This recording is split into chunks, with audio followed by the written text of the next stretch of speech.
Hello pop-uppers, this is Chacha. Welcome to the pop-up gallery. For today's video, we're gonna make pop-up waves with a very simple V-fold mechanism. Let's do it together. Keep watching!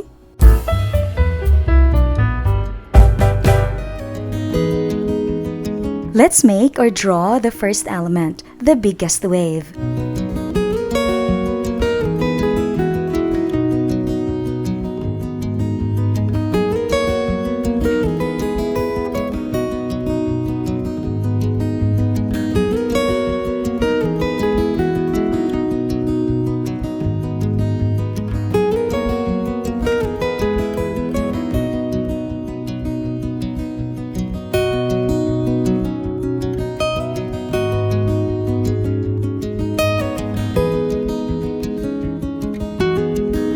Originally, I just wanted to make outlines only for the illustration of the waves since this is just a pop-up model. But I changed my mind. Instead, I drew and colored full illustration of waves.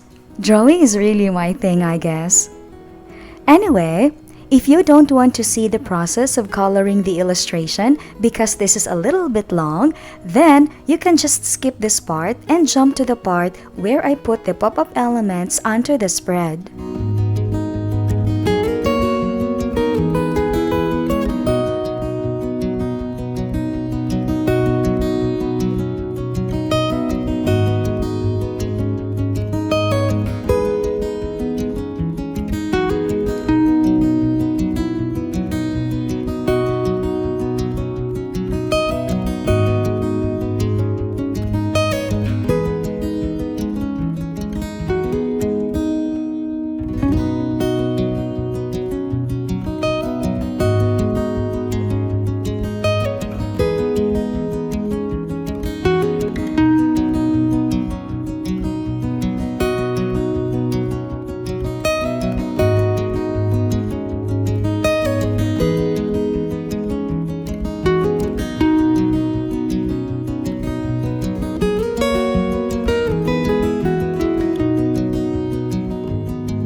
Let's draw the second wave, and this is smaller than the first one.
This is the third wave and the last pop-up element.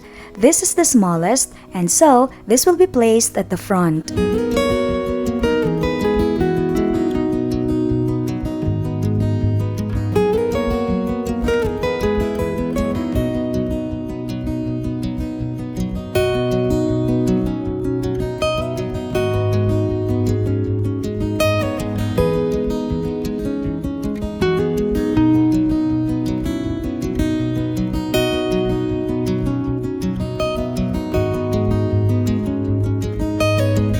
Pop-uppers, remember, you can be creative. You can make your own version of waves. Maybe some of you are really good at drawing, then that would be great. But if drawing is not your cup of tea, then you can just draw outlines as long as you can make the elements pop up. Or you can ask from somebody to help you for the illustration.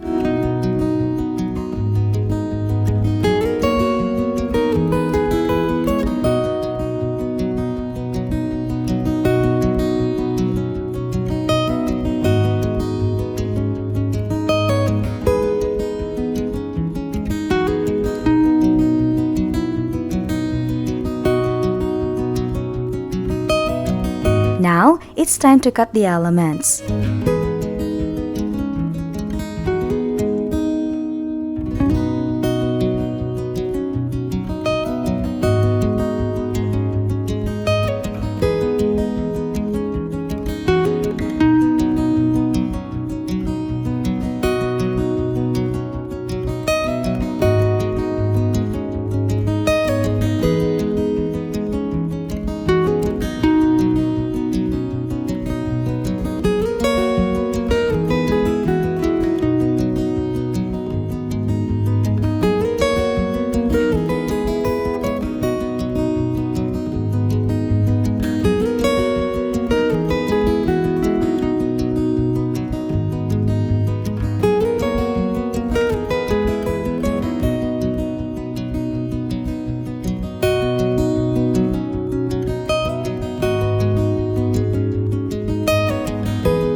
This is our spread.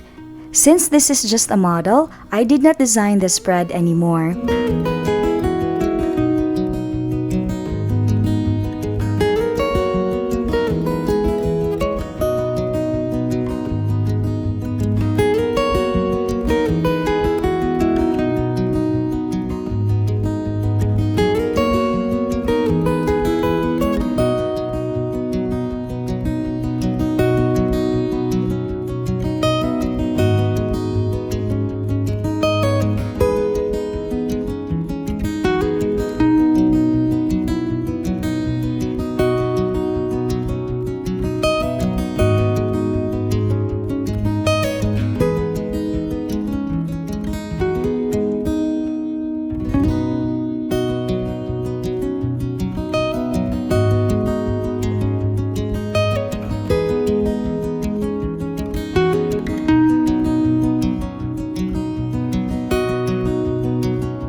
Let's put the first element. If your pop-up element is wide and tall, it's better to have a little bigger tab also, so that it can hold well.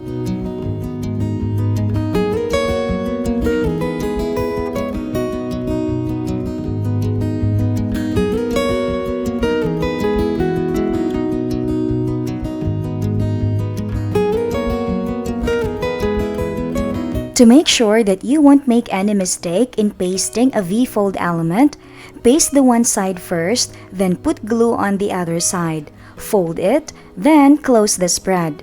In that way, the tab will be automatically pasted on the area where it should be.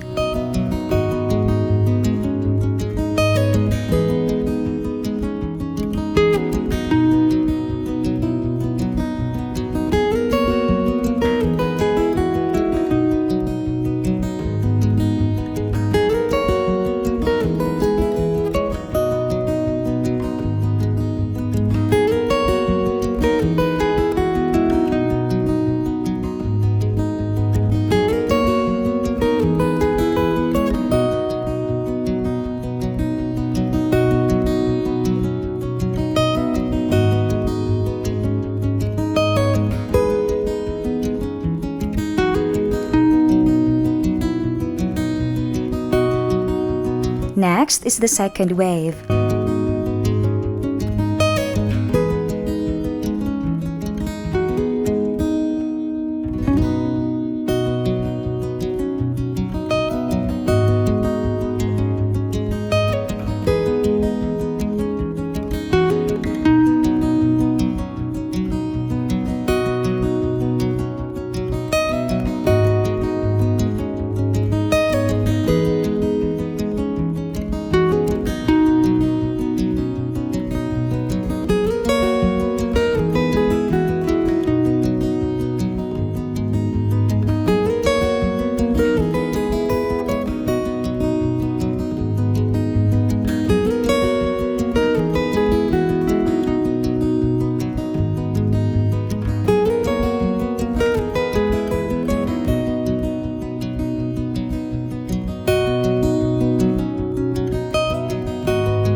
This is the third wave. However, I realized that I made a mistake here.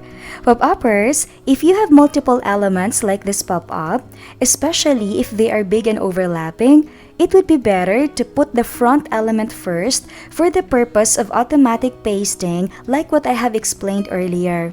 My mistake here is that I put the biggest wave first at the back. So the problem now is I cannot do the technique that I told you earlier anymore because they are overlapping. So I have to paste the other tab manually.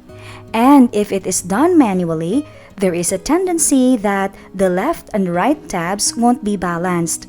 So for this one, I just imagine it and I hope that it will work.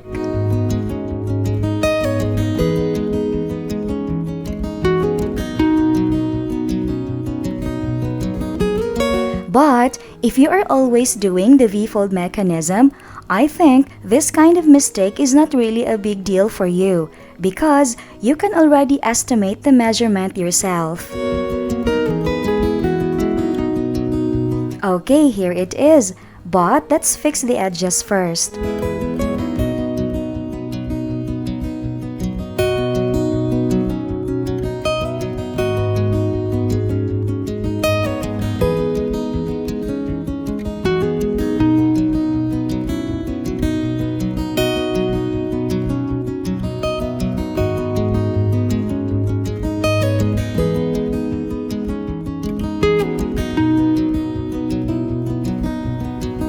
Alright, pop-uppers, this is the final look of our pop-up waves. It's amazing, isn't it? Thank you so much, pop-uppers. Have a great day today. See you in the next video. Bye!